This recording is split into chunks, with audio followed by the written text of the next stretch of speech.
તો અત્યારે એક રિયલ પાટીદારનો ઈમેલ મેં જોયો, ખરેખર દુઃખ થયું કે પહેલું તો પોતાની જાતને પ્રદર્શિત કરવી નથી અને આખી જ્ઞાતિને સંબોધન કરવું છે.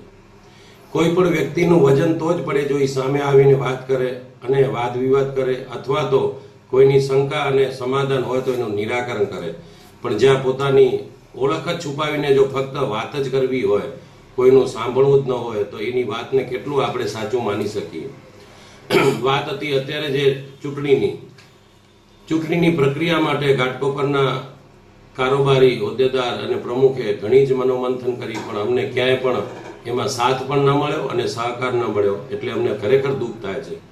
પણ મારી તો ઈચ્છા છે કે અત્યારે પણ જો આપણે આવા જો ઈમેલ કરી અને જો માણસોને ગેરમાર્ગે દોડશું તો આપણે નવી પેઢીને શું વિચાર આપી શકતું.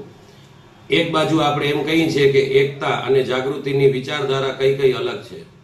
જાગૃતિવાળા જ પોતાના જ્યારે ઉમેદવારીને દાવેદાર કરતા હતા ત્યારે સ્પષ્ટ બધી જ્ઞાતિને માઇક ઉપરથી એક જ વાત કરતા હતા કે સંપ્રદાયની જગ્યા હોવો જોઈએ, ટ્રસ્ટ ફંડ એ ટ્રસ્ટ ફંડની જગ્યા હોય, ટ્રસ્ટ ફંડના નિયમ મુજબ એના બંધારણ મુજબ જ આપણે ચાલવું જોઈએ, અને ટ્રસ્ટમાં એ બિન સાંપ્રદાયિક છે, એમાં બધા જ સંપ્રદાયો ભેગા થઈને આપણે કામ કરી. જો આપણે એકવાર ઉમેદવારી પત્રક ભરતી વખતે જાહેર જનતામાં એમ કહેતા હોય કે આ ટ્રસ્ટ ફંડ બિન સાંપ્રદાયિક છે, એમાં બધા જ ભેગા થઈને આપણે આમાં કામ કરવું જોઈએ અને બધાનો સમાન હક છે. આ જ સંસ્થાના આ જ ગ્રુપના કર્ણધારો જ્યારે આપણે એમ અત્યારે એમ કહીએ છીએ 50-100 વર્ષ પહેલા સતપંથીઓને આ કરો તે કરો, તો સતપંથીને જ્યારે ફાળા લેવામાં આવ્યા ત્યારે પોતે જ કીધું હતું કે ના, ફાળા આપો, ટ્રસ્ટ ફંડ અલગ છે અને સંપ્રદાય અલગ છે. જ્યારે પૈસાની વાત આવે છે, પૈસા મળે છે, ત્યારે એમને કોઈ સંપ્રદાય દેખાતો નથી, ખાલી ટ્રસ્ટનું ભલું જ જોઈએ છે, જે ખરેખર સરાહનીય છે. એમ કરીને જો આપણે અત્યારની તારીખમાં પણ જો એ લોકોના ફાળા લેતા હોઈએ, આર્ય સમાજીઓના ફાળા લેતા હોય, પછી આપણે એમાં સંપ્રદાયવાદ શા માટે લાવવો જોઈએ? અને સંપ્રદાયવાદ માટે તો આપણે સંપ્રદાય છે જ ને. આર્ય સમાજ એનું પોતાનું છે, લક્ષ્મીનારાયણની પોતાની સમાજ છે, સતપંથની પોતાની સમાજ છે. પણ જો મા ઉમિયાના નેજા હેઠળ ટ્રસ્ટ પણ એક બિન સાંપ્રદાયિક છે, અને આ જ જાગૃતિ વિચારવાળાઓ આવી રીતે જૂના ઈમેલ 50 વર્ષ પહેલાના કાઢતા હોય, પણ એને અત્યારની પરિસ્થિતિની પણ ખબર હોવી જોઈએ કે અત્યારે પણ ચેરિટી કમિશનરમાં આપણને વારંવાર ઓડિટમાં એક જ વાત કહેવામાં આવે છે, અને આ વાત જાગૃતિ ગ્રુપના નેતાઓ કે જે વ્યવસાય પણ આ જ વ્યવસાયમાં છે, એમને ખબર છે કે ચેરિટી કમિશનર વારંવાર આપણને એક જ વાત કરે છે કે આ તમે સમાજને જ ખાલી આ લાભ આપો છો અને ઇન્કમ ટેક્સનો લાભ લ્યો છો, આઈટીજીનો. એની માટે તો આપણે ટ્રસ્ટ ફંડે નિર્વિવાદ જાત પાત સંપ્રદાય છોડીને આપણે મેડિકલ ચલાવીએ છીએ અને વિવિધ ક્ષેત્રમાં આપણે સહયોગ આપીએ છીએ કે ભાઈ ચેરિટી કમિશનરનો વાંધો ફરીવાર ઓડિટમાં ન આવે. હવે જો આ જ વાત આપણે એકવાર કહેતા હોઈએ કે આ બિન સાંપ્રદાય છે, અને પછી જ્યારે પ્રચાર કરવા જઈએ ત્યારે આપણે સાંપ્રદાયવાદ લઈ આવી, આ ક્યાં કઈ વાતે આપણને કઈ રીતે શોભે છે? એક બાજુ આપણે એક વાત કહી છે, એકવાર બીજી વાત કરી છે, અને આપણે એકતાને જો એમ કહેતા હોય કે ભાઈ આ સતપંથના દલાલ છે, તો એ ભાઈઓને પણ હું જણાવવા માંગુ છું કે આમાં એક જ ફક્ત નારાયણ રામજી લીંબાણીના દર્શાવેલ આપણે વારંવાર અત્યારે જાગૃતિ વાળા કહે છે કે નારાયણ રામજીના રાહ પર ચાલવું જોઈએ, પણ એકે વ્યક્તિ આજ સુધી જનોઈ નથી પહેરી, નથી એના એકે વિચારસરણીને અનુસરીને કામ કરતા. ખાલી જ્યારે ચૂંટણી આવે છે ત્યારે નારાયણ રામજી યાદ આવે છે, અને અત્યારે જે એકતાની છે એમાં એક જ આર્ય સમાજ છે, ને બાકી બધા જ પોતાના ગામમાં ક્યાંય ને ક્યાંય લક્ષ્મીનારાયણના હોદ્દેદાર એવા ઉમેદવાર છે. એને આપણે જો આ રીતે વખોડીએ કે આ બધા સતપંથના અથવા તો મુસલમાનના એજન્ડો છે, તો આ કઈ રીતે આ વાતને આપણે સહન કરી શકીએ? અને જો ઈ ખરેખર જો એવા હોય એના એજન્ટ, તો સામેવાળા પક્ષવાળા પણ કયા છે? જાગૃતિવાળા એ પણ લક્ષ્મીનારાયણ વાળા છે. તો આ આપણે શું સમજવું? આવી રીતે જો આપણે પ્રચાર કરશું તો આપણી સમાજ ક્યાં રહેશે?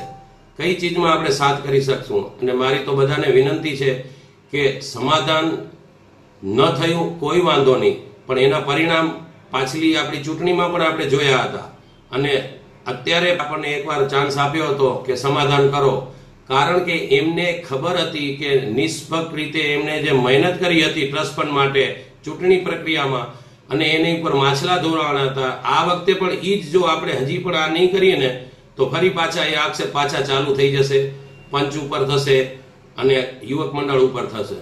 આજની તારીખમાં પણ યુવક મંડળ ક્યાંક પ્રચાર કરવા જાય તો કે એ કેવી રીતે કરી શકે?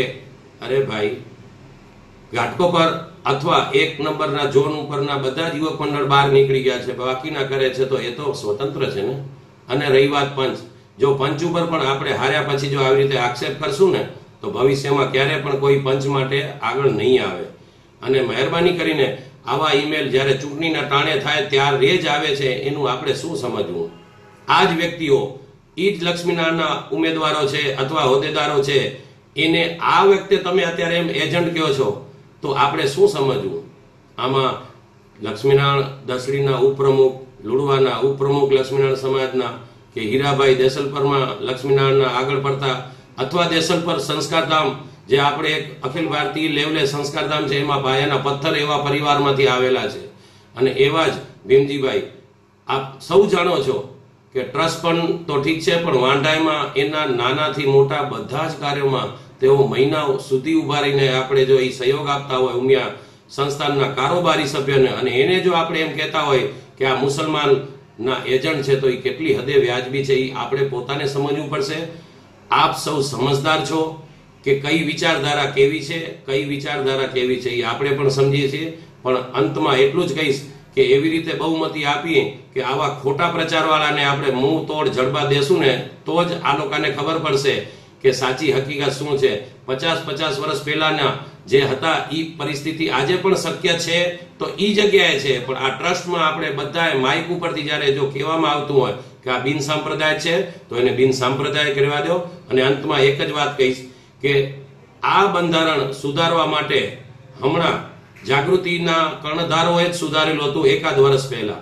ત્યારે તેમને એ જ્ઞાન ન થયું કે જો આમાં આપણને બિન સાંપ્રદાયિક કાઢીને સાંપ્રદાયિક નાખવું હોય તો એ લોકો ચોક્કસ નાખી શકતા હતા.